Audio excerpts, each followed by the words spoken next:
मेरे प्रिय आत्मन, प्रेम क्या है? जीना और जानना तो आसान है, लेकिन कहना बहुत कठिन है। जैसे कोई मछली से पूछे कि सागर क्या है, तो मछली कह सकती है ये है सागर, ये रहा, चारों तरफ वही है। लेकिन कोई पूछे कि कहो क्या है, बताओ मत, तो बहुत कठिन हो जाएगा मछली को। आदमी के जीवन में भी जो श्रेष्ठ है, सुंदर है और सत्य है, उसे जिया जा सकता, जाना जा सकता, हुआ जा सकता, लेकिन कहना बहुत मुश्किल है। और दुर्घटना और दुर्भाग्य यह है कि जिसमें जिया जाना चाहिए, जिसमें हुआ जाना चाहिए, उसके संबंध में मनुष्य जाति 5-6 हजार वर्ष से केवल बातें कर रही है। प्रेम की बात चल रही है, प्रेम के गीत गाए जा रहे हैं, प्रेम के भजन गाए जा रहे हैं, और प्रेम का मनुष्य के जीवन में कोई स्थान नहीं है। अगर आदमी के भीतर खोजने जाएं तो प्रेम से ज्यादा असत्य शब्द दूसरा नहीं मिलेगा। और जिन लोगों ने प्रेम को असत्य सिद्ध कर दिया है और जिन्होंने प्रेम की समस्त धाराओं को अवरुद्ध कर दिया है, और बड़ा दुर्भाग्य यह है कि लोग समझते हैं वे ही प्रेम के जन्मदाता भी हैं। धर्म प्रेम की बातें करता है, लेकिन आज तक जिस प्रकार का धर्म मनुष्य जाति के ऊपर दुर्भाग्य की भांति छाया हुआ है, उस धर्म ने ही मनुष्य के जीवन से प्रेम के सारे द्वार बंद कर दिए। और न इस संबंध में पूरब और पश्चिम में कोई फर्क है, न हिंदुस्तान में और न अमेरिका में कोई फर्क है। मनुष्य के जीवन में प्रेम की धारा प्रकट ही नहीं हो पाई, और नहीं हो पाई तो हम दोष देते हैं कि मनुष्य ही बुरा है, इसलिए नहीं प्रकट हो पाई। हम दोष देते हैं कि ये मन ही जहर है, इसलिए प्रकट नहीं हो पाई। मन जहर नहीं है, और जो लोग मन को जहर कहते रहे, उन्होंने ही प्रेम को जहरीला कर दिया, प्रेम को प्रकट नहीं होने दिया। मन जहर हो कैसे सकता है? इस जगत में कुछ भी जहर नहीं है। परमात्मा के सारे उपक्रम में कुछ भी विष नहीं है, सब अमृत है। लेकिन आदमी ने सारे अमृत को जहर कर लिया है, और इस जहर करने में शिक्षक, साधु संत और तथाकथित धार्मिक लोगों का सबसे ज्यादा हाथ है। इस बात को थोड़ा समझ लेना जरूरी है, क्योंकि अगर ये बात दिखाई न पड़े तो मनुष्य के जीवन में कभी भी प्रेम भविष्य में भी नहीं हो सकेगा। क्योंकि जिन कारणों से प्रेम नहीं पैदा हो सका है, उन्हीं कारणों को हम प्रेम प्रकट करने के आधार और कारण बना रहे हैं। हालतें ऐसी हैं कि गलत सिद्धांतों को अगर हजारों वर्ष तक दोहराया जाए तो फिर हम ये भूल ही जाते हैं कि सिद्धांत गलत हैं, और दिखाई पड़ने लगता है कि आदमी गलत है, क्योंकि उन सिद्धांतों को पूरा नहीं कर पा रहा है। मैंने सुना है एक सम्राट के महल के नीचे से एक पंखा बेचने वाला गुजरता था और जोर से चिल्ला रहा था कि अनूठे और अद्भुत पंखे मैंने निर्मित किए। ऐसे पंखे कभी भी नहीं बनाए गए, ये पंखे कभी देखे भी नहीं गए हैं। सम्राट ने खिड़की से झांक के देखा कि कौन है जो अनूठे पंखे ले आया। सम्राट के पास सब तरह के पंखे थे, दुनिया के कोने कोने में जो मिल सकते थे। और नीचे देखा, गलियारे में खड़ा हुआ एक आदमी, साधारण 2-2 पैसे के पंखे होंगे, और चिल्ला रहा है कि अनूठे, अद्भुत। उस आदमी को ऊपर बुलाया और पूछा कि इन पंखों में क्या खूबी है, दाम क्या है इन पंखों के? उस पंखे वाले ने कहा कि महाराज, दाम ज्यादा नहीं है, पंखे को देखते हुए दाम बहुत कम है, सिर्फ 100 रुपए का पंखा है। सम्राट ने कहा 100 रुपए? ये 2 पैसे का पंखा जो बाजार में जगह जगह मिलता है, 100 रुपए दाम, क्या है इसकी खूबी? उस आदमी ने कहा खूबी ये पंखा 100 वर्ष चलता है, 100 वर्ष के लिए गारंटी है, 100 वर्ष से कम में खराब नहीं होता है। सम्राट ने कहा, इसको देख के तो ऐसा लगता है कि सप्ताह भी चल जाए, पूरा तो मुश्किल है। धोखा देने की कोशिश कर रहे हो, सरासर बेईमानी, और वो भी सम्राट के सामने।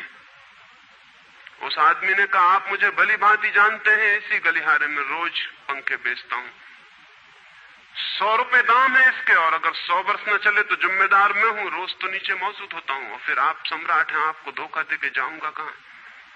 वो पंखा खरीद लिया गया। सम्राट को विश्वास तो न था, लेकिन आश्चर्य भी था कि यह आदमी सरासर झूठ बोल रहा है, किस बल पर बोल रहा है।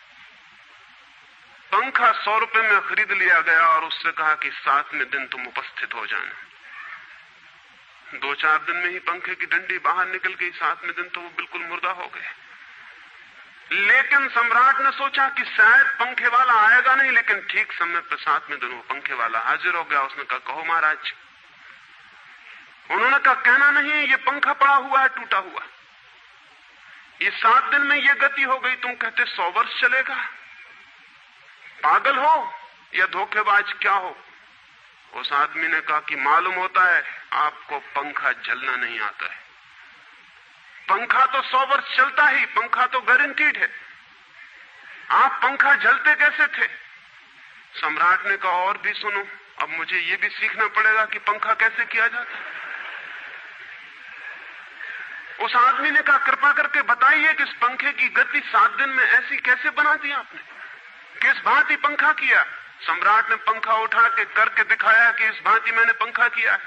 उस आदमी ने कहा, समझ गया, भूल, इस तरह पंखा नहीं किया जाता। सम्राट ने कहा, और क्या रास्ता है पंखा जलने का? उस आदमी ने कहा, पंखा पकड़िए सामने और सिर को हिलाइए। पंखा 100 वर्ष चलेगा, आप समाप्त हो जाएंगे, लेकिन पंखा बचेगा। पंखा गलत नहीं है, आपके जलने का ढंग गलत है। यह आदमी पैदा हुआ है 5-6 हजार या 10,000 वर्ष की संस्कृति का। यह आदमी फल है, लेकिन संस्कृति गलत नहीं है, यह आदमी गलत है।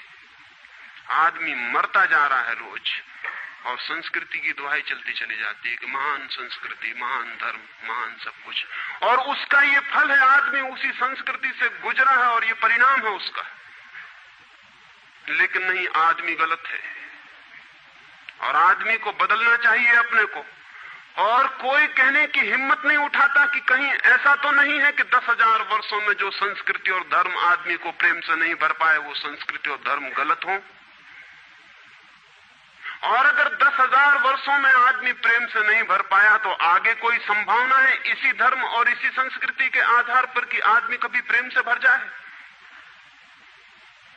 10,000 वर्षों में जो नहीं हो पाया, वो आगे भी 10,000 वर्षों में होने वाला नहीं है, क्योंकि आदमी यही है, कल भी यही होगा। आदमी हमेशा से यही है और हमेशा यही होगा। और संस्कृति और धर्म जिनके हम नारे दिए चले जाते हैं, संतों और महात्माओं की जिनकी दुहाइयां दिए चले जाते हैं, सोचने के लिए हम तैयार नहीं कि कहीं हमारा बुनियादी चिंतन की दिशा ही तो गलत नहीं है। मैं कहना चाहता हूं कि वो गलत है, और गलत सबूत है ये आदमी। और क्या सबूत होता है? एक बीज को हम बोएं और फल जहरीले और कड़वे हों, तो क्या सब सिद्ध होता है? सिद्ध होता है कि वो बीज जहरीला और कड़वा रहा होगा। हालांकि बीज में पता लगाना मुश्किल है कि उससे जो फल पैदा होंगे वो कड़वे पैदा होंगे। बीज में कुछ खोजबीन नहीं की जा सकती। बीज को तोड़ो फोड़ो, कोई पता नहीं चल सकता कि इससे जो फल पैदा होंगे वो कड़वे होंगे। बीज को वो 100 वर्ष लग जाएंगे, वृक्ष होगा, बड़ा होगा, आकाश में फैलेगा, तब फल आएंगे और तब पता चलेगा कि वे कड़वे। 10,000 वर्ष में संस्कृति और धर्म के जो बीज बोए गए हैं, ये आदमी उसका फल है, और ये कड़वा है और घृणा से भरा हुआ है।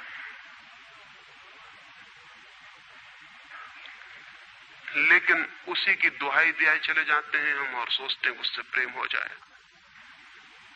मैं आपसे कहना चाहता हूं, उससे प्रेम नहीं हो सकता है, क्योंकि प्रेम के पैदा होने की जो बुनियादी संभावना है, धर्मों ने उसकी ही हत्या कर दी है और उसमें ही जहर घोल दिया है।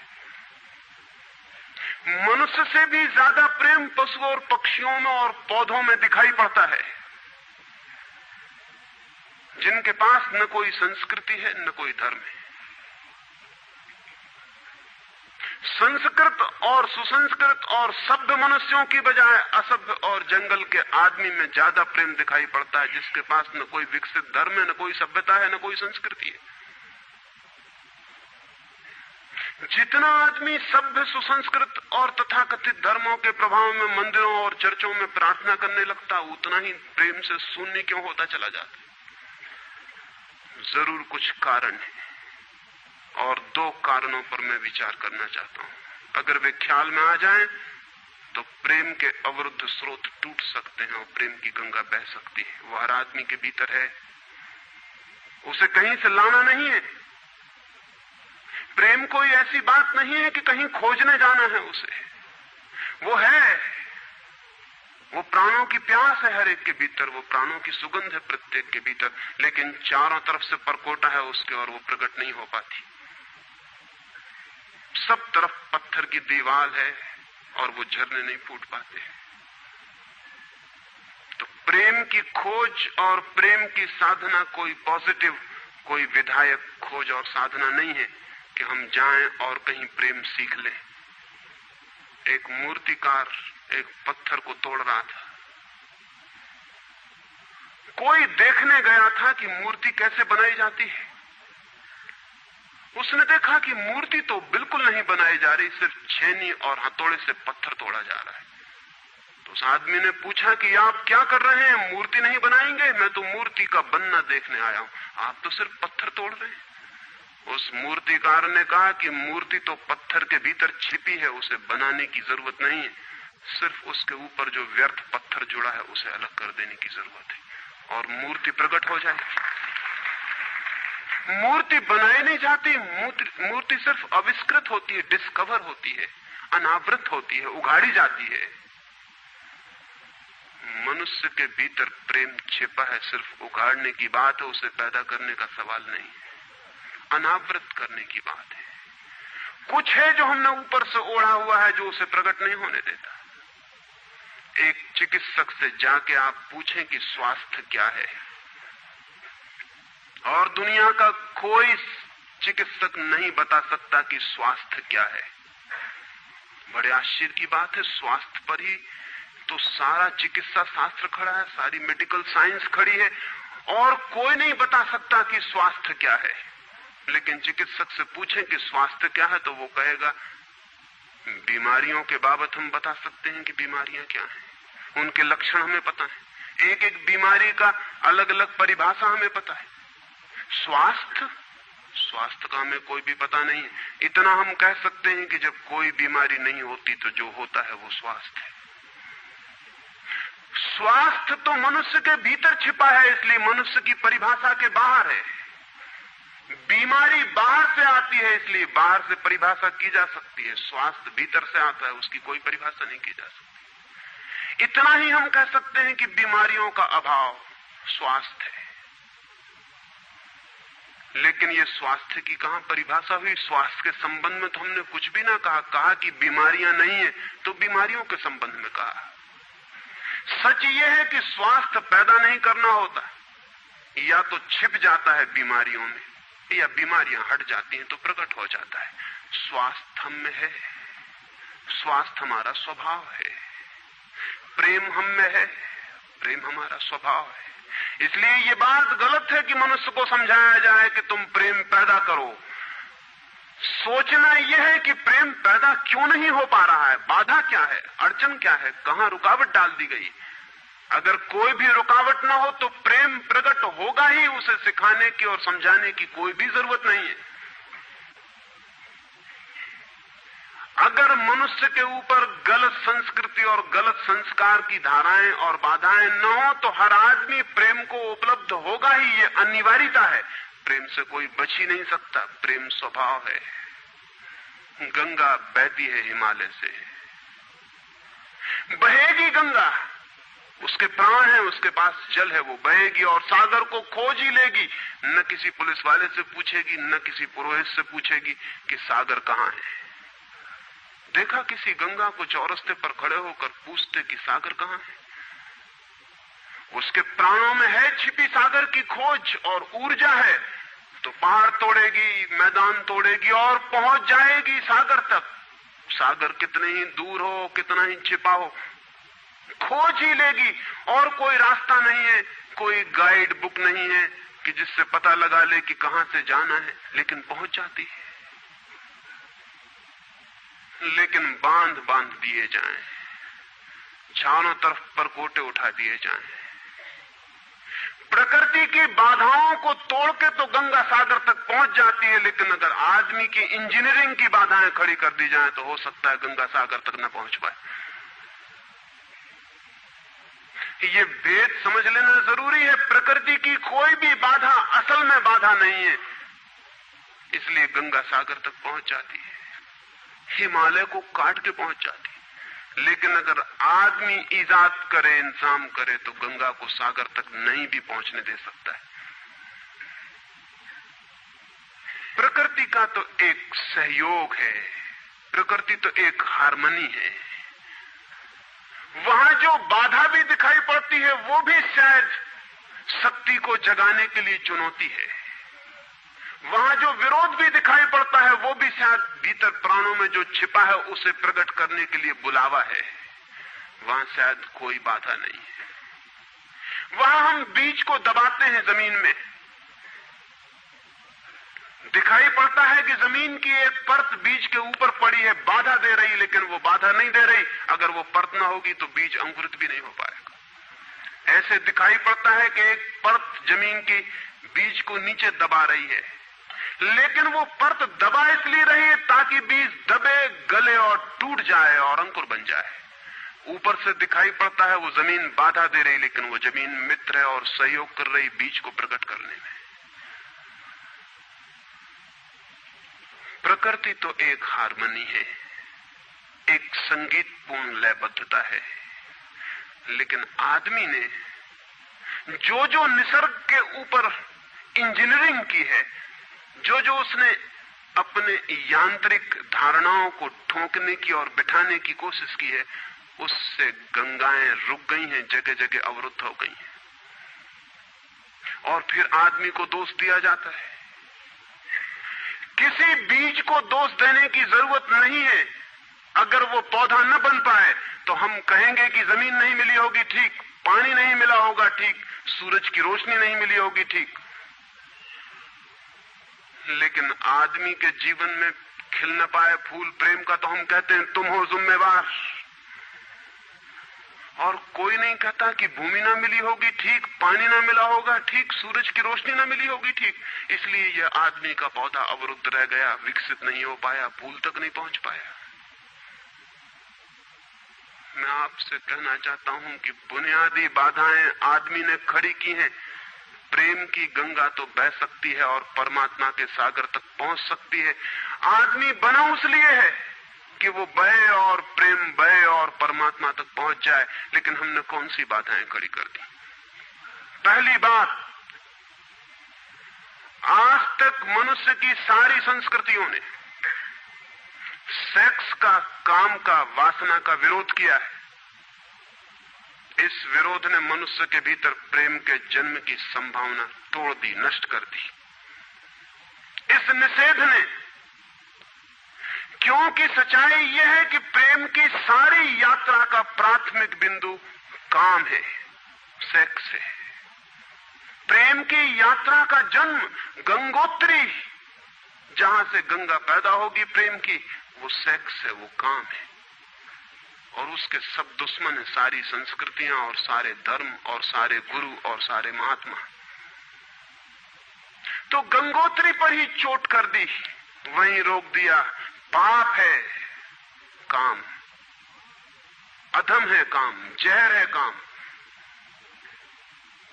और हमने सोचा भी नहीं कि काम की ऊर्जा ही, सेक्स एनर्जी ही अंततः प्रेम में परिवर्तित होती और रूपांतरित होती।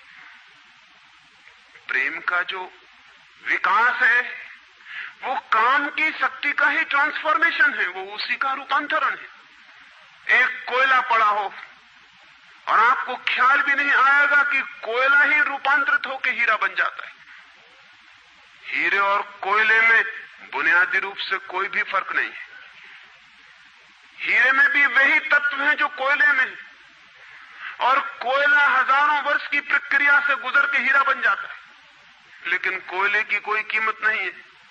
उसे कोई घर में रखता भी है तो ऐसी जगह जहां दिखाई न पड़े, और हीरे को लोग छातियों पर लटका के घूमते कि वो दिखाई पड़े। और हीरा और कोयला एक ही है, लेकिन कोई दिखाई नहीं पड़ता कि इन दोनों के बीच अंतर संबंध है, एक यात्रा है। कोयले की शक्ति ही हीरा बनती है, और अगर आप कोयले के दुश्मन हो गए, जो कि हो जाना बिल्कुल आसान है क्योंकि कोयले में कुछ भी नहीं दिखाई पड़ता, तो हीरे के पैदा होने की संभावना भी समाप्त हो गई, क्योंकि कोयला ही हीरा बन सकता था। सेक्स की शक्ति ही, काम की शक्ति ही प्रेम बनती है, लेकिन उसके विरोध में सारे दुश्मन हैं उसके। अच्छे आदमी उसके दुश्मन हैं, और उसके विरोध ने प्रेम के अंकुर भी नहीं फूटने दिए, और जमीन से प्रथम से पहली सीढ़ी से नष्ट कर दिया भवन को। फिर वो हीरा नहीं बन पाता कोयला, क्योंकि उसके बनने के लिए जो स्वीकृति चाहिए, जो उसका विकास चाहिए, जो उसको रूपांतरित करने की प्रक्रिया चाहिए, उसका सवाल ही नहीं उठता। जिसके हम दुश्मन हो गए, जिसके हम शत्रु हो गए, जिससे हमारी द्वंद्व की स्थिति बन गई और जिससे हम निरंतर लड़ने लगे, अपनी ही शक्ति से आदमी को लड़ा दिया गया है, सेक्स की शक्ति से आदमी को लड़ा दिया गया है। और शिक्षाएं दी जाती हैं कि द्वंद्व छोड़ना चाहिए, कॉन्फ्लिक्ट छोड़नी चाहिए, लड़ना नहीं चाहिए। और सारी शिक्षाएं बुनियाद में सिखा रही हैं कि लड़ो, मन जहर है तो मन से लड़ो, जहर से तो लड़ना पड़ेगा। सेक्स पाप है तो उससे लड़ो। और ऊपर से कहा जा रहा है कि द्वंद्व छोड़ो। जिन शिक्षाओं के आधार पर मनुष्य द्वंद्व से भर रहा है, वही शिक्षाएं दूसरी तरफ कह रही हैं कि द्वंद्व छोड़ो। एक तरफ आदमी को पागल बनाओ और दूसरी तरफ पागल खाने खोलो कि उनका इलाज करना है।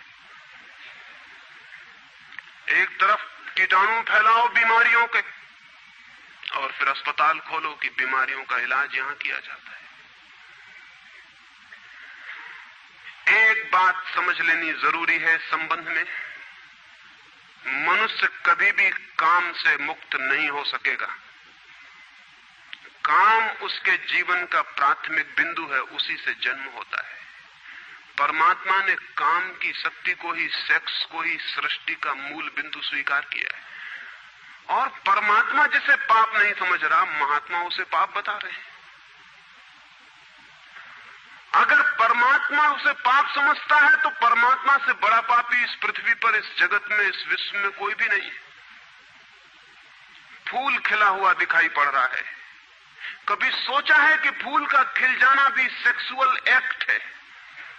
फूल का खिल जाना भी काम की एक घटना है, वासना की एक घटना है। फूल में है क्या उसके खिल जाने में? उसके खिल जाने में कुछ भी नहीं है। वे बिंदु हैं, पराग के, वीरी के कण हैं, जिन्हें तितलियां उड़ा के दूसरे फूलों पे ले जाएंगी और नया जन्म देंगी। एक मोर नाच रहा है और कवि गीत गा रहे हैं, और संत भी देख के प्रसन्न होंगे, लेकिन उन्हें ख्याल नहीं कि नृत्य एक सेक्सुअल एक्ट है। मोर पुकार रहा है अपनी प्रेयसी को या अपने प्रेमी को, वो नृत्य किसी को रिझाने के लिए। पपीहा गीत गा रहा है, कोयल बोल रही है। एक आदमी जवान हो गया है, एक युवती सुंदर होकर विकसित हो गई है। वो सब की सब सेक्सुअल एनर्जी की अभिव्यक्तियां हैं। वो सब का सब काम का ही रूपांतरण है। वो सब का सब काम की ही अभिव्यक्ति, काम की ही अभिव्यंजना है। सारा जीवन, सारी अभिव्यक्ति, सारी फ्लावरिंग काम की है। और उस काम के खिलाफ संस्कृति और धर्म आदमी के मन में जहर डाल रहे हैं, उससे लड़ाने की कोशिश कर रहे हैं। मौलिक शक्ति से मनुष्य को उलझा दिया है लड़ने के लिए, इसलिए मनुष्य दीनहीन, प्रेम से रिक्त और थोथा और नाकुछ हो गया है। काम से लड़ना नहीं है, काम के साथ मैत्री स्थापित करनी है और काम की धारा को और ऊंचाइयों तक ले जाना है। किसी ऋषि ने किसी वधू को 9 वर और वधू को आशीर्वाद देते हुए कहा था कि तेरे 10 पुत्र पैदा हों और अंततः तेरा पति तेरा 11वां पुत्र हो जाए।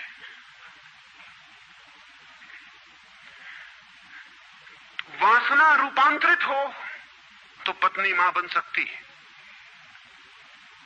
वासना रूपांतरित हो तो काम प्रेम बन सकता है, लेकिन काम ही प्रेम बनता है।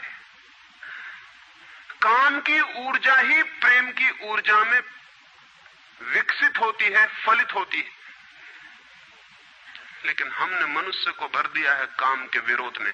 इसका परिणाम यह हुआ कि प्रेम तो पैदा नहीं हो सका, क्योंकि वो तो आगे का विकास था, काम की स्वीकृति से आता। प्रेम तो विकसित नहीं हुआ और काम के विरोध में खड़े होने के कारण मनुष्य का चित्त ज्यादा से ज्यादा कामुक और सेक्सुअल होता चला गया। हमारे सारे गीत, हमारी सारी कविताएं, हमारे चित्र, हमारी पेंटिंग्स, हमारे मंदिर, हमारी मूर्तियां सब घूम फिर के सेक्स के आसपास केंद्रित हो गई। हमारा मन ही सेक्स के आसपास केंद्रित हो गया। इस जगत में कोई भी पशु मनुष्य की भांति सेक्सुअल नहीं है। मनुष्य 24 घंटे सेक्सुअल हो गया। उठते बैठते सोते जागते सेक्स ही सब कुछ हो गया। उसके प्राण में एक घाव हो गया, विरोध के कारण, दुश्मनी के कारण, शत्रुता के कारण। जो जीवन का मूल था उससे मुक्त तो हुआ नहीं जा सकता था, लेकिन उससे लड़ने की चेष्टा में सारा जीवन रुग्ण जरूर हो सकता था, वो रुग्ण हो गया है। और ये जो मनुष्य जाति इतनी ज्यादा कामुक दिखाई पड़ रही है, इसके पीछे तथाकथित धर्मों और संस्कृति का बुनियादी हाथ है। इसके पीछे बुरे लोगों का नहीं, सज्जनों और संतों का हाथ है। और जब तक मनुष्य जाति सज्जनों और संतों के इस अनाचार से मुक्त नहीं होती, तब तक प्रेम के विकास की कोई संभावना नहीं। मुझे एक घटना याद आती है। एक फकीर अपने घर से निकला था, किसी मित्र के पास मिलने जा रहा है। निकला है कि घोड़े पर उसका चढ़ा हुआ एक बचपन का दोस्त घर आके सामने खड़ा हो गया। उसने कहा कि दोस्त तुम घर पे रुको, वर्षों से प्रतीक्षा करता था कि तुम आओगे तो बैठेंगे और बात करेंगे, और दुर्भाग्य कि मुझे किसी मित्र से मिलने जाना है, मैं वचन दे चुका हूं तो मैं वहां जाऊंगा, घंटे भर में जल्दी से जल्दी लौट आऊंगा, तब तक तुम विश्राम करो। उसके मित्र ने कहा कि मुझे तो चैन नहीं है, अच्छा होगा कि मैं तुम्हारे साथ ही चला चलूं। लेकिन उसने कहा कि मेरे कपड़े सब गंदे हो गए धूल से रास्ते की, अगर तुम्हारे पास कुछ अच्छा कपड़ा हो तो मुझे दे दो, तो मैं डाल लूं और साथ हो जाऊं। निश्चित था उस फकीर के पास किसी सम्राट ने उसे एक बहुमूल्य कोट, एक पगड़ी और धोती भेंट की थी। उसने संभाल कर रखी थी, कभी जरूरत पड़ेगी तो पहनूंगा। वो जरूरत नहीं आई थी, निकाल के ले आया खुशी में। मित्र ने जब पहन ली तब उसे थोड़ी ईर्ष्या पैदा हुई। मित्र ने पहन के तो मित्र सम्राट मालूम होने लगा। बहुमूल्य कोट था, पगड़ी थी, धोती थी, शानदार जूते थे, और उसके सामने वो फकीर बिल्कुल ही नौकर चाकर दीनहीन दिखाई पड़ने लगा। उसने सोचा है तो बड़ा मुश्किल हुआ है, तो बड़ा गलत हुआ। जिनके घर में ले जाऊंगा ध्यान इस पर जाएगा, मुझ पर किसी का भी ध्यान जाएगा नहीं। अपने ही कपड़े, और आज अपने ही कपड़ों के कारण मैं दीनहीन हो जाऊंगा। लेकिन बार बार मन को समझाया कि मैं फकीर हूं, आत्मा परमात्मा की बात करने वाला, क्या रखा है कोट में पगड़ी में, छोड़ो, पहने रहने तो कितना फर्क पड़ता है। लेकिन जितना समझाने की कोशिश की कि कोट पगड़ी में क्या रखा है, कोट पगड़ी ही उसके मन में घूमने लगी। मित्र दूसरी बात करने लगा, लेकिन वो भीतर तो, ऊपर तो कुछ और दूसरी बातें कर रहा है, लेकिन वहां उसका मन नहीं है, भीतर उसे बस कोट और पगड़ी। रास्ते पर जो भी आदमी देखता है उसको कोई भी नहीं देखता, मित्र की तरफ सबकी आंखें जाती हैं। वो बड़ा मुश्किल में पड़ गया कि तो आज अपनी भूल कर ली, अपने हाथ से भूल कर ली। जिनके घर जाना था वहां पहुंचा, जाके परिचय दिया कि मेरे मित्र हैं, जमाल, बचपन के दोस्त हैं, बहुत प्यारे आदमी हैं। और फिर अचानक अनजाने मुंह से निकल गया कि रह गए कपड़े, सो कपड़े मेरे। क्योंकि मित्र भी जिनके घर गए थे वो भी उसके कपड़ों को देख रहे थे, और भीतर उसके चल रहा था कोट पगड़ी, मेरी कोट पगड़ी, और उन्हीं की वजह से मैं परेशान हो रहा हूं। निकल गया मुंह से कि रह गए कपड़े, कपड़े मेरे। मित्र भी हैरान हुआ, घर के लोग भी हैरान हुए कि क्या पागलपन की बात है। ख्याल उसको भी आया बोल जाने के बाद, तब पछताया कि तो भूल हो गई। पछताया तो और दबाया अपने मन को, बाहर निकल के क्षमा मांगने लगा कि क्षमा कर दो, बड़ी गलती हो गई। मित्र ने कहा मैं तो हैरान हुआ कि तुमसे निकल कैसे गया। उसने कहा कि कुछ नहीं, सिर्फ जबान की चूक हो गई। हालांकि जबान की चूक कभी भी नहीं होती है, भीतर कुछ चलता होता है तो कभी कभी बेमौके जबान से निकल जाता है, चूक कभी नहीं होती। माफ कर दो, भूल हो गई। कैसे ये ख्याल आ गया कुछ समझ में नहीं आता, हालांकि पूरी तरह समझ में आ रहा था कि ख्याल कैसे आया है। दूसरे मित्र के घर गए।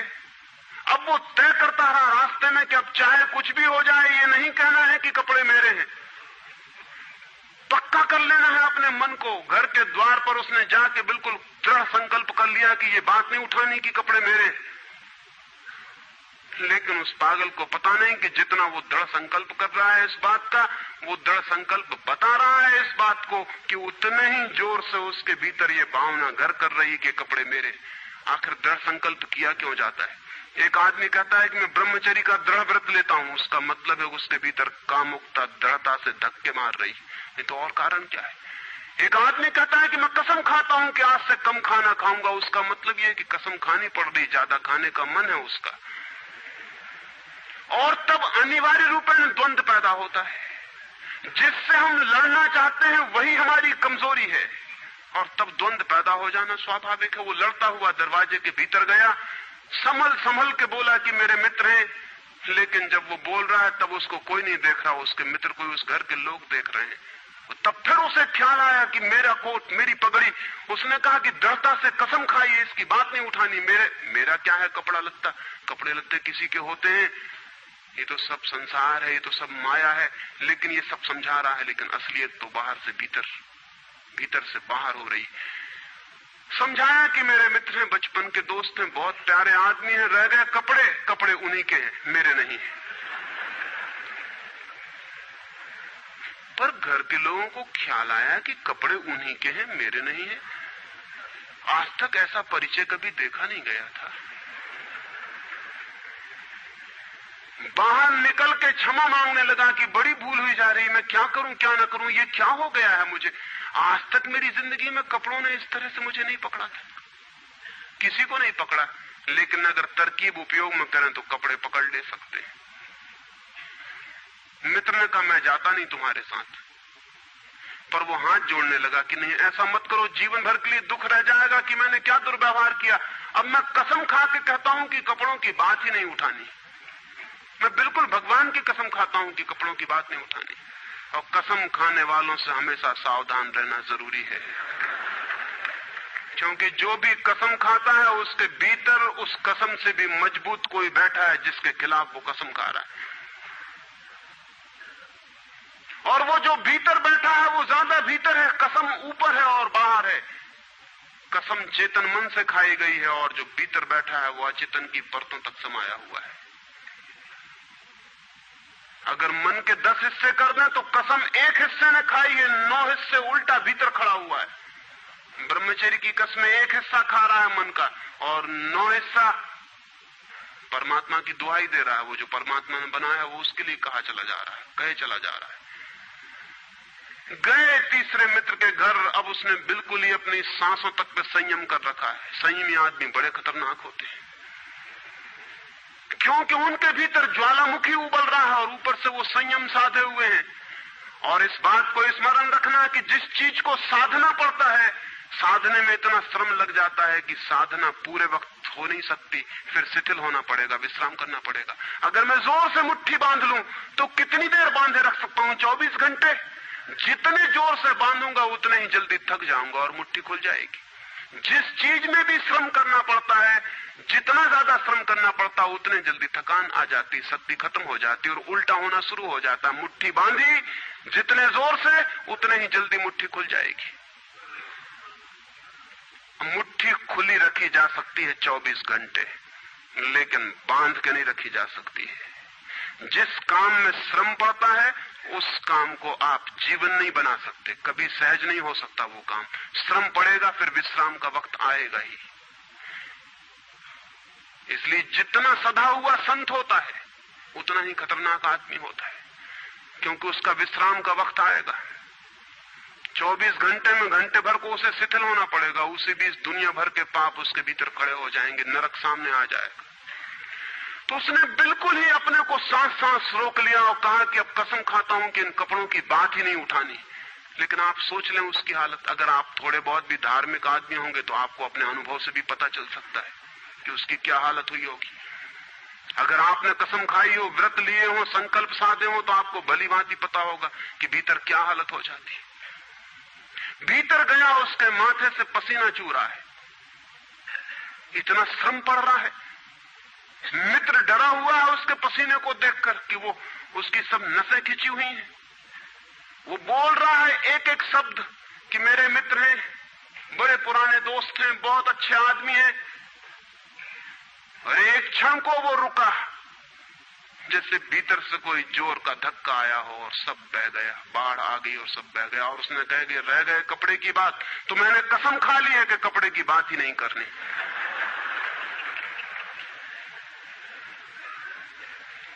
ये जो इस आदमी के साथ हुआ वो पूरी मनुष्य जाति के साथ सेक्स के संबंध में हो गया है। सेक्स को ऑब्सेशन बना दिया, सेक्स को रोग बना दिया, घाव बना दिया और सब विषाक्त कर दिया, सब विषाक्त कर दिया। छोटे छोटे बच्चों को समझाया जा रहा कि सेक्स पाप है, लड़कियों को समझाया जा रहा, लड़कों को समझाया जा रहा कि सेक्स पाप है। फिर ये लड़की जवान होगी, ये लड़का जवान होगा, इनकी शादियां होंगी और सेक्स की दुनिया शुरू होगी और इन दोनों के भीतर ये भाव है कि ये पाप है। और फिर कहा जाएगा स्त्री को कि पति को परमात्मा मान। जो पाप में ले जा रहा उसको परमात्मा कैसे माना जा सकता?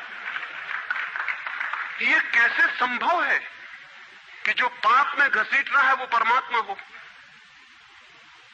और उस लड़के को कहा जाएगा, उस युवक को कहा जाएगा कि तेरी पत्नी है, तेरी साथनी है, तेरी संगी है। लेकिन जो नरक में ले जा रही, शास्त्रों में लिखा है कि स्त्री नरक का द्वार है।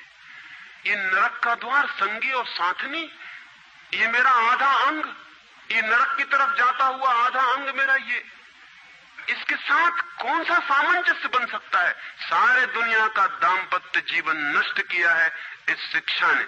और जब दंपति का जीवन नष्ट हो जाए तो प्रेम की कोई संभावना नहीं रही, क्योंकि जब पति और पत्नी प्रेम न कर सके एक दूसरे को, जो कि अत्यंत सहज और नैसर्गिक प्रेम है, तो फिर कौन और किसको प्रेम कर सकेगा? इस प्रेम को बढ़ाया जा सकता है कि पत्नी और पति का प्रेम इतना विकसित हो, इतना उदात्त हो, इतना ऊंचा बने कि धीरे धीरे बांध तोड़ दे और दूसरों तक फैल जाए। ये हो सकता है, लेकिन इसको समाप्त ही कर दिया जाए, तोड़ ही दिया जाए, विषाक्त कर दिया जाए, तो फैलेगा क्या, बढ़ेगा क्या?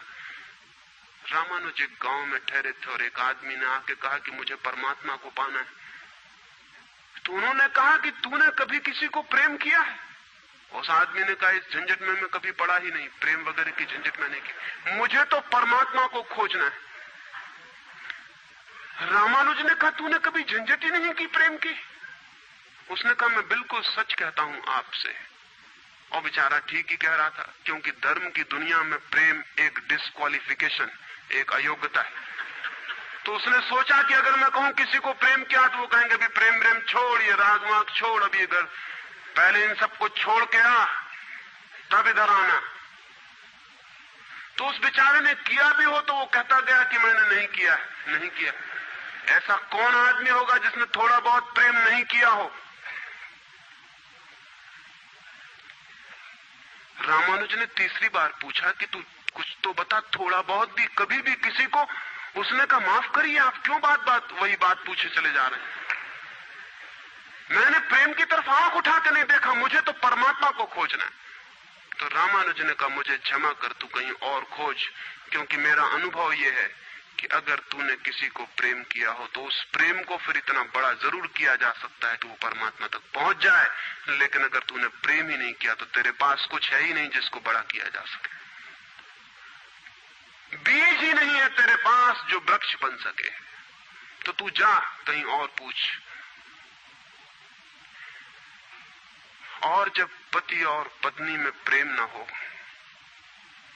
जिस पत्नी ने अपने पति को प्रेम न किया हो और जिस पति ने अपनी पत्नी को प्रेम न किया हो, वे बेटों को, बच्चों को प्रेम कर सकते हैं तो आप गलती में हैं। पत्नी उसी मात्रा में बेटे को प्रेम करेगी जिस मात्रा में उसने अपने पति को प्रेम किया है, क्योंकि ये बेटा पति का ही फल है, उसका ही प्रतिफलन है, उसका ही रिफ्लेक्शन है। ये इस बेटे के प्रति जो प्रेम होने वाला है वो उतना ही होगा जितना उसने पति को चाहा और प्रेम किया हो। ये पति की ही मूर्ति है जो फिर नई होकर वापस लौट आई है। अगर पति के प्रति प्रेम नहीं है तो बेटे के प्रति प्रेम सच्चा कभी भी नहीं हो सकता। और अगर बेटे को प्रेम नहीं किया गया, पालना पोसना और बड़ा कर देना प्रेम नहीं है, तो बेटा मां को कैसे प्रेम कर सकता है, बाप को कैसे प्रेम कर सकता है? वो जो यूनिट है जीवन का परिवार, वो विषाक्त हो गया है सेक्स को दूषित कहने से, कंडेम करने से, निंदित करने से, और परिवार ही फैलकर पूरा जगत है, पूरा विश्व है। और फिर हम कहते हैं कि प्रेम बिल्कुल दिखाई नहीं पड़ता। प्रेम कैसे दिखाई पड़ेगा? हालांकि हर आदमी कहता है कि मैं प्रेम करता हूं, मां कहती है, पत्नी कहती है, बाप कहता है, भाई कहता है, बहन कहती है, मित्र कहते हैं कि हम प्रेम करते हैं। सारी दुनिया में हर आदमी कहता है कि हम प्रेम करते हैं, और दुनिया में इकट्ठा देखो तो प्रेम कहीं दिखाई ही नहीं पड़ता। इतने लोग अगर प्रेम करते हैं तो दुनिया में तो प्रेम की वर्षा हो जानी चाहिए थी, प्रेम के फूल ही फूल खिल जाने चाहिए थे, प्रेम के दिए ही दिए जल जाते, घर घर प्रेम का दिया होता तो दुनिया में इकट्ठी इतनी रोशनी होती प्रेम की। लेकिन वहां तो घृणा की रोशनी दिखाई पड़ती है, क्रोध की रोशनी दिखाई पड़ती है, युद्धों की रोशनी दिखाई पड़ती है, प्रेम का तो कोई पता नहीं चलता। झूठी है ये बात, और ये झूठ जब तक हम मानते चले जाएंगे तब तक सत्य की दिशा में खोज भी नहीं हो सकती। कोई किसी को प्रेम नहीं कर रहा है, और जब तक काम के निसर्ग को परिपूर्ण आत्मा से स्वीकृति नहीं मिलती तब तक कोई किसी को प्रेम कर भी नहीं सकता है। मैं आपसे कहना चाहता हूं कि काम दिव्य है, डिवाइन है। सेक्स की शक्ति परमात्मा की शक्ति है, ईश्वर की शक्ति है। इसीलिए तो उससे ऊर्जा पैदा होती है और नया जीवन विकसित होता है। वही तो सबसे रहस्यपूर्ण शक्ति है, वही तो सबसे ज्यादा मिस्टीरियस फोर्स है। उससे दुश्मनी छोड़ दें। अगर आप चाहते हैं कि कभी आपके जीवन में प्रेम की वर्षा हो जाए, उससे दुश्मनी छोड़ दें, उसे आनंद से स्वीकार करें, उसकी पवित्रता को स्वीकार करें, उसकी धन्यता को स्वीकार करें, और खोजें उसमें और गहरे, तो आप हैरान हो जाएंगे। जितनी पवित्रता से काम की स्वीकृति होगी उतना ही काम पवित्र होता चला जाता है, और जितनी अपवित्रता और पाप की दृष्टि से काम से विरोध होगा, काम उतना ही पापपूर्ण और कुरूप होता चला जाता है।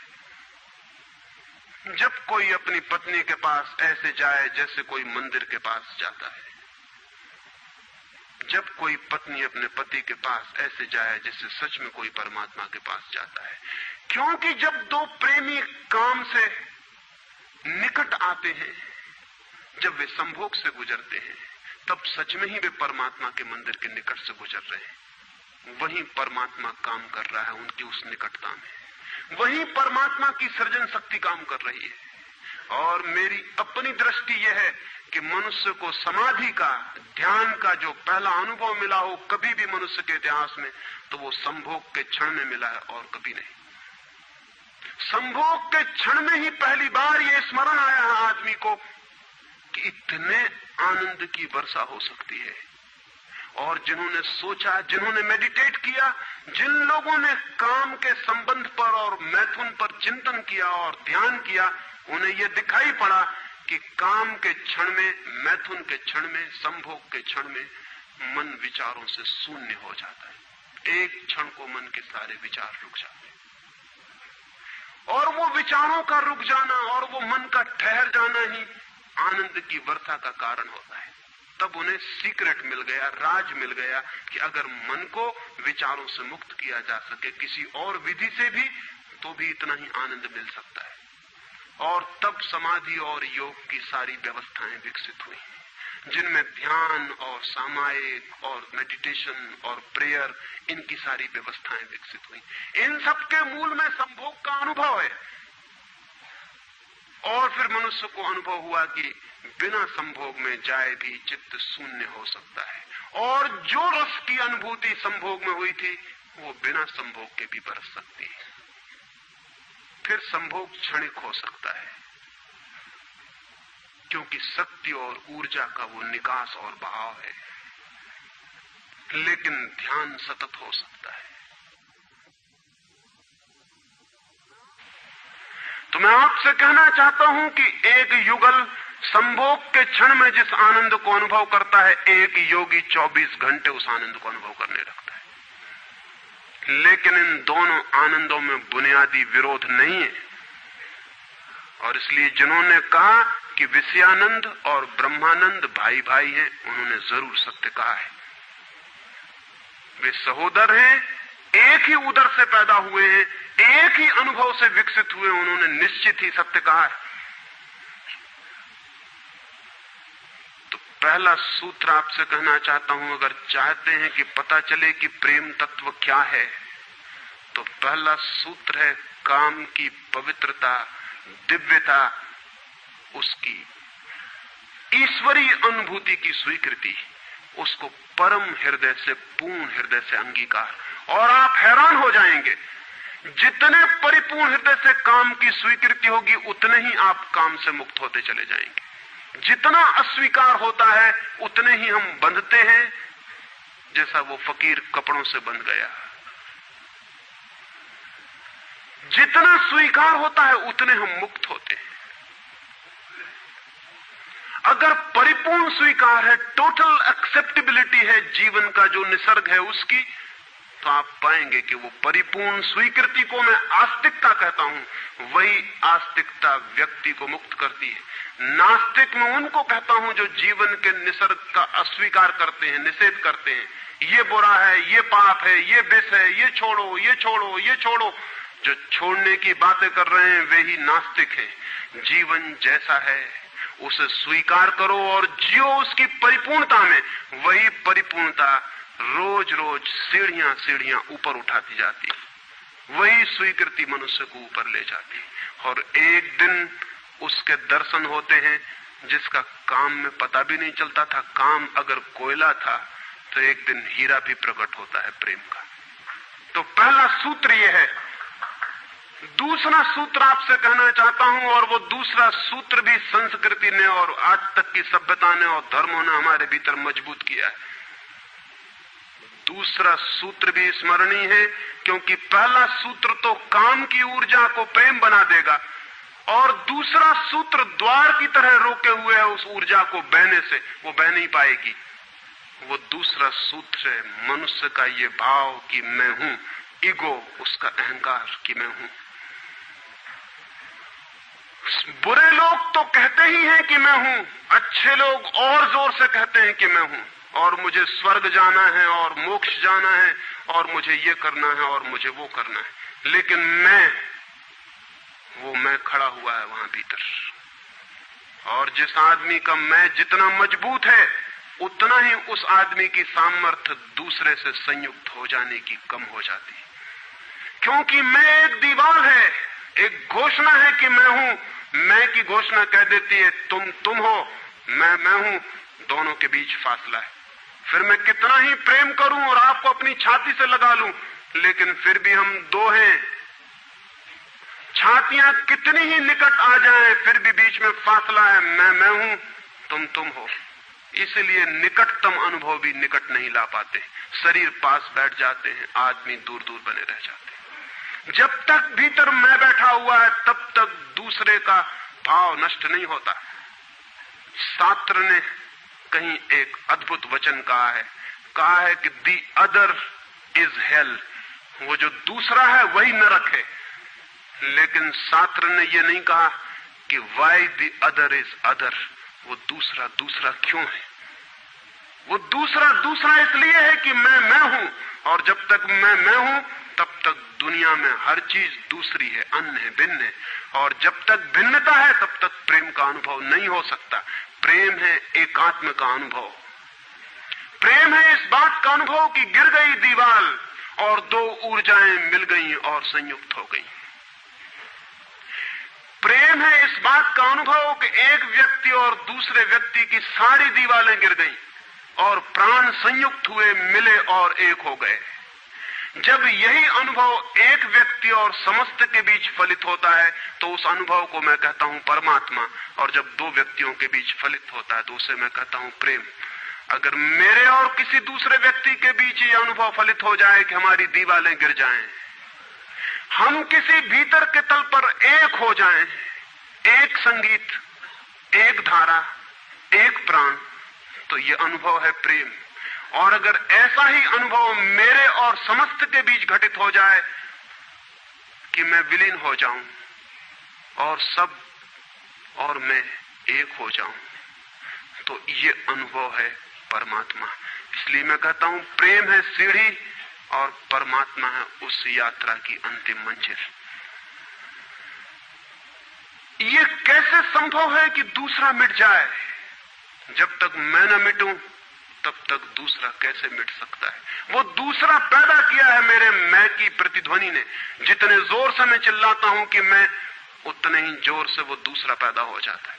वो दूसरी प्रतिध्वनि है, उस तरफ इको हो रही मेरे मैं की। और ये अहंकार, ये ईगो द्वार पर दीवार बन के खड़ी है। और मैं है क्या? कभी सोचा आपने कि ये मैं है क्या? आपका हाथ है मैं, आपका पैर है, आपका मस्तिष्क है, आपका हृदय है, क्या है आपका मैं? अगर आप एक क्षण भी शांत हो के भीतर खोजने जाएंगे कि कहां है मैं, कौन सी चीज है मैं, तो आप एकदम हैरान रह जाएंगे। भीतर कोई मैं खोजे से मिलने को नहीं। जितना गहरा खोजेंगे उतना ही पाएंगे भीतर एक सन्नाटा और शून्य है। वहां कोई आई नहीं, वहां कोई मैं नहीं, वहां कोई ईगो नहीं। एक भिक्षु नागसेन को एक सम्राट मिलिंद ने निमंत्रण दिया था कि तुम आओ दरबार में। तो जो राजदूत गया था निमंत्रण देने, उसने नागसेन को कहा कि भिक्षु नागसेन, आपको बुलाया है सम्राट मिलिंद ने, मैं निमंत्रण देने आया हूं। तो नागसेन कहने लगा मैं चलूंगा जरूर, लेकिन एक बात विनय कर दूं, पहले ही कह दूं कि भिक्षु नागसेन जैसा कोई है नहीं। ये केवल एक नाम है, काम चलाऊ नाम है। आप कहते हैं तो मैं चलूंगा जरूर, लेकिन ऐसा कोई आदमी कहीं है नहीं। राजदूत ने जाके सम्राट को कह दिया कि बड़ा अजीब आदमी है वो कहने लगा कि मैं चलूंगा जरूर, लेकिन ध्यान रहे कि भिक्षु नागसेन जैसा कहीं कोई है नहीं, ये केवल एक काम चलाऊ नाम है। सम्राट ने कहा अजीब सी बात है, जब वो कहता है मैं चलूंगा, आएगा वो आया भी रथ पर बैठकर। सम्राट ने द्वार पर स्वागत किया और कहा भिक्षु नागसेन हम स्वागत करते हैं आपका। वो हंसने लगा, उसने कहा कि स्वागत स्वीकार करता हूं, लेकिन स्मरण रहे भिक्षु नागसेन जैसा कोई है नहीं। सम्राट कहने लगा बड़ी पहेली की बातें करते हैं आप। अगर आप नहीं हैं तो कौन है? कौन आया है यहां? कौन स्वीकार कर रहा है स्वागत? कौन दे रहा है उत्तर? नागसेन मुड़ा और उसने कहा कि देखते हैं सम्राट मिलिंद, ये रथ खड़ा है जिस पर मैं आया। सम्राट ने कहा ये रथ है। तो भिक्षु नागसेन पूछने लगा घोड़ों को निकाल के अलग कर लिया जाए। घोड़े अलग कर लिए गए और उसने पूछा सम्राट से ये घोड़े रथ हैं? सम्राट ने कहा घोड़े कैसे रथ हो सकते हैं? घोड़े अलग कर दिए गए। सामने के डंडे जिनसे घोड़े बंधे थे खिंचवा लिए गए। उसने पूछा कि ये रथ हैं? सिर्फ दो डंडे कैसे रथ हो सकते हैं? डंडे अलग कर दिए गए। चाक निकलवा लिए और कहा ये रथ है। सम्राट ने कहा ये चाक है, ये रथ नहीं है। और एक एक अंग रथ का निकलता चला गया और एक एक अंग पर सम्राट को कहना पड़ा कि नहीं ये रथ नहीं है। फिर आखिर पीछे शून्य बच गया, वहां कुछ भी न बचा। भिक्षु नागसेन पूछने लगा रथ कहां है अब? रथ कहां है अब? और जितनी चीजें मैंने निकाली तुमने कहा ये भी रथ नहीं, ये भी रथ नहीं, ये भी रथ नहीं, अब रथ कहां है? तो सम्राट चौंक के खड़ा रह गया। रथ पीछे बचा भी नहीं था और जो चीजें निकल गई थी उनमें कोई रथ था भी नहीं। तो वो भिक्षु कहने लगा समझे आप, रथ एक जोड़ था। रथ कुछ चीजों का संग्रह मात्र था। रथ का अपना होना नहीं है कोई, ईगो नहीं है कोई। रथ एक जोड़ है। आप खोजे कहां है आपका मैं, और आप पाएंगे कि अनंत शक्तियों के एक जोड़ है। मैं कहीं भी नहीं है।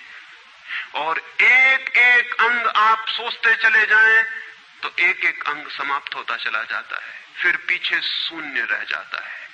उसी शून्य से प्रेम का जन्म होता है, क्योंकि वो शून्य आप नहीं है, वो शून्य परमात्मा है। एक गांव में एक आदमी ने मछलियों की एक दुकान खोली थी, बड़ी दुकान थी। उस गांव में पहली दुकान थी, तो उसने एक बहुत खूबसूरत तख्ती बनवाई और उस पर लिखाया फ्रेश फिश सोल्ड हियर, यहां ताजी मछलियां बेची जाती। पहले दिन दुकान खुली और एक आदमी आया और कहने लगा फ्रेश फिश सोल्ड हियर, ताजी मछलियां, कहीं बासी मछलियां भी बेची जाती हैं? ताजी लिखने की क्या जरूरत? दुकानदार ने सोचा कि बात तो ठीक है, इससे और व्यर्थ बासे का भी ख्याल पैदा होता है। उसने फ्रेश अलग कर दिया, ताजा अलग कर दिया। तख्ती रह गई फिश सोल्ड हियर, मछलियां बेची जाती हैं, मछलियां यहां बेची जाती। दूसरे दिन एक बूढ़ी औरत आई और उसने कहा कि मछलियां यहां बेची जाती हैं, सोल्ड हियर, कहीं और कहीं भी बेचते हो? उस आदमी ने कहा ये हियर बिल्कुल फिजूल है। उसने तख्ती पर एक शब्द और अलग कर दिया, रह गया फिश सोल्ड। तीसरे दिन एक आदमी आया, वो कहने लगा फिश सोल्ड, मछलियां बेची जाती हैं, मुफ्त भी देते हो क्या? आदमी ने कहा ये सोल्ड भी बेकार। उस सोल्ड को भी अलग कर दिया। अब रह गई वहां तख्ती फिश। एक बुढ़ा आया और कहने लगा फिश, अंधे को भी मील भर दूर से बांस मिल जाती है, ये तख्ती काहे के लिए लटकाई हुई है यहां? फिश भी चली गई, खाली तख्ती रह गई वहां। और एक आदमी आया और उसने कहा ये तख्ती किस लिए लगाई है, इससे दुकान पे आड़ पड़ती। वो तख्ती भी चली गई, वहां कुछ भी नहीं रह गया। इलिमिनेशन होता गया, एक एक चीज हटती चली गई, पीछे जो शेष रह गया शून्य। उस शून्य से प्रेम का जन्म होता है, क्योंकि उस शून्य में दूसरे के शून्य से मिलने की क्षमता है। सिर्फ शून्य ही शून्य से मिल सकता है और कोई नहीं। दो शून्य मिल सकते हैं, दो व्यक्ति नहीं, दो इंडिविजुअल नहीं मिल सकते, दो वैक्यूम, दो एम्प्टीनेस मिल सकते हैं, क्योंकि बाधा आप कोई भी नहीं, शून्य की कोई दीवार नहीं होती और हर चीज की दीवार होती है। तो दूसरी बात स्मरणीय है, व्यक्ति जब मिटता है नहीं रह जाता, पाता है कि हूं ही नहीं, जो है वो मैं नहीं हूं, जो है वो सब है। तब द्वार गिरता है, दीवार टूटती है और तब वो गंगा बहती है जो भीतर छिपी है और तैयार है। वो शून्य की प्रतीक्षा कर रही कि कोई शून्य हो जाए तो उससे बह उठूं। हम एक कुआं खोदते हैं, पानी भीतर है, पानी कहीं से लाना नहीं होता, लेकिन बीच में मिट्टी पत्थर पड़े हैं, उनको निकाल के बाहर कर देते हैं। करते क्या है हम? करते हैं हम एक शून्य बनाते हैं, एक खाली जगह बनाते हैं, एक एम्प्टीनेस बनाते हैं। कुआं खोदने का मतलब है खाली जगह बनाना, ताकि खाली जगह में जो भीतर छिपा हुआ पानी है वो प्रकट होने के लिए जगह पा जाए, स्पेस पा जाए। वो भीतर है, उसको जगह चाहिए प्रकट होने को, जगह नहीं मिल रही, भरा हुआ है कुआं मिट्टी पत्थर से। मिट्टी पत्थर हमने अलग कर दिए, वो पानी उबल के बाहर आ गया।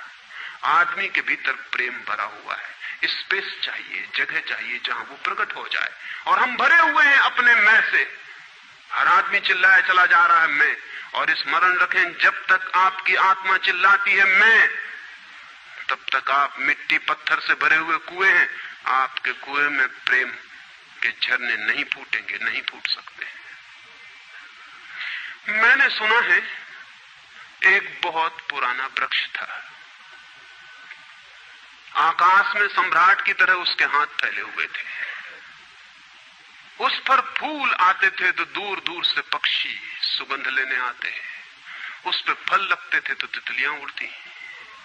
उसकी छाया, उसके फैले हाथ, हवाओं में उसका वो खड़ा रूप आकाश में बड़ा सुंदर था। एक छोटा बच्चा उसकी छाया में रोज खेलने आता था। उस बड़े वृक्ष को उस छोटे बच्चे से प्रेम हो गया। बड़ों को छोटों से प्रेम हो सकता है अगर बड़ों को पता ना हो कि हम बड़े हैं। वृक्ष को कोई पता नहीं था कि मैं बड़ा हूं, ये पता सिर्फ आदमी को होता है, इसलिए उसका प्रेम हो गया। अहंकार हमेशा अपने से बड़ों को प्रेम करने की कोशिश करता है। अहंकार हमेशा अपने से बड़ों से संबंध जोड़ता है। प्रेम के लिए कोई बड़ा छोटा नहीं, जो आ जाए उसी से संबंध जुड़ जाता है। वो एक छोटा सा बच्चा खेलता आता था उस वृक्ष के पास, उस वृक्ष का उससे प्रेम हो गया। लेकिन वृक्ष की शाखाएं ऊपर थी, बच्चा छोटा था, तो वृक्ष अपनी शाखाएं उसके लिए नीचे झुका था ताकि वो फल तोड़ सके, फूल तोड़ सके। प्रेम हमेशा झुकने को राजी है, अहंकार कभी भी झुकने को राजी नहीं। अहंकार के पास जाएंगे तो अहंकार के हाथ और ऊपर उठ जाएंगे ताकि आप उन्हें छू ना सके, क्योंकि जिसे छू लिया जाए वो छोटा आदमी है। जिसे न छुआ जा सके, दूर सिंहासन पर दिल्ली में हो, वो आदमी बड़ा आदमी है।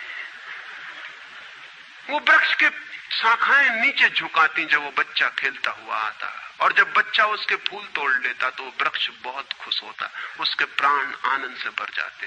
प्रेम जब भी कुछ दे पाता है तब खुश हो जाता है, अहंकार जब भी कुछ ले पाता है तभी खुश होता है। फिर वो बच्चा बड़ा होने लगा, वो कभी उसकी छाया में सोता, कभी उसके फल खाता, कभी उसके फूलों का ताज बना के पहनता और जंगल का सम्राट हो जाता है। प्रेम के फूल जिसके पास भी बरसते हैं वही सम्राट हो जाता है, और जहां भी अहंकार गिरता है वहीं सब अंधकार हो जाता है, आदमी दीन और दरिद्र हो जाता है। वो लड़का फूलों का ताज पहनता और नाचता, और वृक्ष बहुत खुश होता, उसके प्राण आनंद से भर जाते, हवाएं सनसनाती और वो गीत गाता। फिर लड़का और बड़ा हुआ, वो वृक्ष के ऊपर भी चढ़ने लगा, उसकी शाखाओं से झूलने भी लगा, वो उसकी शाखाओं पर विश्राम भी करता, और वृक्ष बहुत आनंदित होता। प्रेम आनंदित होता है जब प्रेम किसी के लिए छाया बन जाता है। अहंकार आनंदित होता है जब किसी की छाया छीन लेता है। लेकिन लड़का बड़ा होता चला गया, दिन बढ़ते चले गए। जब लड़का बड़ा हो गया तो उसे और दूसरे काम भी दुनिया में आ गए, महत्वाकांक्षाएं आ गई, उसे परीक्षाएं पास करनी थी, उसे मित्रों को जीतना था। वो फिर कभी कभी आता, कभी नहीं भी आता, लेकिन वृक्ष उसकी प्रतीक्षा करता कि वो आए, वो आए। उसके सारे प्राण पुकारते कि आओ आओ। प्रेम निरंतर प्रतीक्षा करता है कि आओ आओ। प्रेम एक प्रतीक्षा है, एक अवेटिंग है। लेकिन वो कभी आता, कभी नहीं आता, तो वृक्ष उदास हो जाता है। प्रेम की एक ही उदासी है, जब वो बांट नहीं पाता तो उदास हो जाता है, जब वो दे नहीं पाता तो उदास हो जाता है। और प्रेम की एक ही धन्यता है कि जब वो बांट देता है, लुटा देता है, तो आनंदित हो जाता है। फिर लड़का और बड़ा होता चला गया, और वृक्ष के पास आने के दिन कम होते चले गए। जो आदमी जितना बड़ा होता चला जाता है, महत्वाकांक्षा के जगत में प्रेम के निकट आने की सुविधा उतनी ही कम होती चली जाती है। उस लड़के की एम्बिशन, महत्वाकांक्षा बढ़ रही थी, कहां वृक्ष, कहां जाना। फिर एक दिन वहां से निकलता था तो वृक्ष ने उसे कहा, सुनो। हवाओं में उसकी आवाज गूंजी कि सुनो, तुम आते नहीं, मैं प्रतीक्षा करता हूं, मैं तुम्हारे लिए प्रतीक्षा, राह करता हूं, राह देखता हूं, बाट जोता हूं। उस लड़के ने कहा, क्या है तुम्हारे पास जो मैं आऊं? मुझे रुपए चाहिए। हमेशा अहंकार पूछता है कि क्या है तुम्हारे पास जो मैं आऊं। अहंकार मांगता है कि कुछ हो तो मैं आऊं, न कुछ हो तो आने की कोई जरूरत नहीं। अहंकार एक प्रयोजन है, एक पर्पस है। प्रयोजन पूरा होता हो तो मैं आऊं, अगर कोई प्रयोजन न हो तो आने की जरूरत क्या है। और प्रेम निष्प्रयोजन है, प्रेम का कोई प्रयोजन नहीं। प्रेम अपने में ही अपना प्रयोजन है, वो बिल्कुल पर्पसलेस है। वृक्ष तो चौंक गया, उसने कहा कि तुम तभी आओगे जब मैं कुछ तुम्हें दे सकूं। मैं तुम्हें सब दे सकता हूं, क्योंकि प्रेम कुछ भी रोकना नहीं चाहता। जो रोक ले वो प्रेम नहीं है, अहंकार रोकता है। प्रेम तो बेशर्त दे देता है। लेकिन रुपए मेरे पास नहीं है, ये रुपए तो सिर्फ आदमी की इजाद है, वृक्षों ने ये बीमारी नहीं पाली है। उस वृक्ष ने कहा, इसलिए तो हम इतने आनंदित होते हैं, इतने फूल खिलते हैं, इतने फल लगते हैं, इतनी बड़ी छाया होती है, हम इतना नाचते हैं आकाश में, हम इतने गीत गाते हैं, पक्षी हम पर आते हैं और संगीत का कलरव करते हैं, क्योंकि हमारे पास रुपए नहीं है। जिस दिन हमारे पास भी रुपए हो जाएंगे, हम भी आदमी जैसे दीनहीन मंदिरों में बैठ के सुनेंगे कि शांति कैसे पाई जाए, प्रेम कैसा पाया जाए। नहीं नहीं, हमारे पास रुपए नहीं है। तो उसने कहा फिर मैं क्या आऊं तुम्हारे पास, जहां रुपए हैं मुझे वहां जाना पड़ेगा, मुझे रुपयों की जरूरत है। अहंकार रुपया मांगता है क्योंकि रुपया शक्ति है, अहंकार शक्ति मांगता है।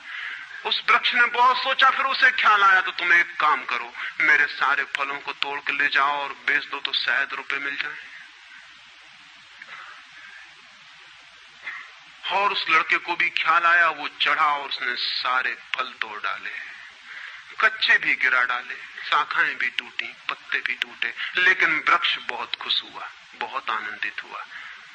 टूट के भी प्रेम आनंदित होता है, अहंकार पाके भी आनंदित नहीं होता, पाके भी दुखी होता है। और वो लड़के ने तो धन्यवाद भी नहीं दिया पीछे लौटकर, लेकिन उस वृक्ष को पता भी नहीं चला, उसे तो धन्यवाद मिल गया इसी में कि उसने उसके प्रेम को स्वीकार किया और उसके फलों को ले गया और बाजार में बेचा।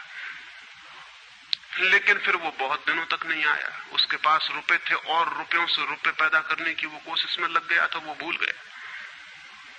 वर्ष बीत गए और वृक्ष उदास है और उसके प्राणों में रस बह रहा है कि वो आए उसका प्रेमी और उसके रस को ले जाए, जैसे किसी माँ के स्तन में दूध भरा हो और उसका बेटा खो गया हो और उसके सारे प्राण तड़प रहे हो कि उसका बेटा कहाँ है, जिसे वो खोजे, जो उसे हल्का कर दे, निर्भर कर दे। ऐसे वो वृक्ष के प्राण पीड़ित होने लगे कि वो आए आए आए, उसकी सारी आवाज यही गूंजने लगी कि आओ। बहुत दिनों बाद वो आया, वो लड़का तो प्रौढ़ हो गया था। वृक्ष ने उससे कहा कि आओ मेरे पास, मेरे आलिंगन में आओ। उसने कहा छोड़ो ये बकवास, ये बचपन की बातें हैं। अहंकार प्रेम को पागलपन समझता है, बचपन की बातें समझता है। उस वृक्ष ने कहा आओ मेरी डालियों से झूलो, नाचो। उसने कहा छोड़ो ये फिजूल की बातें, मुझे एक मकान बनाना है। मकान दे सकते हो तुम? वृक्ष ने कहा मकान? हम तो बिना मकान के ही रहते हैं, मकान में तो सिर्फ आदमी रहता है। दुनिया में और कोई मकान में नहीं रहता, सिर्फ आदमी रहता है। सो देखते हो आदमी की हालत, मकान में रहने वाले आदमी की हालत। उसके मकान जितने बड़े होते जाते हैं, आदमी उतना छोटा होता चला जाता है। हम तो बिना मकान के रहते हैं।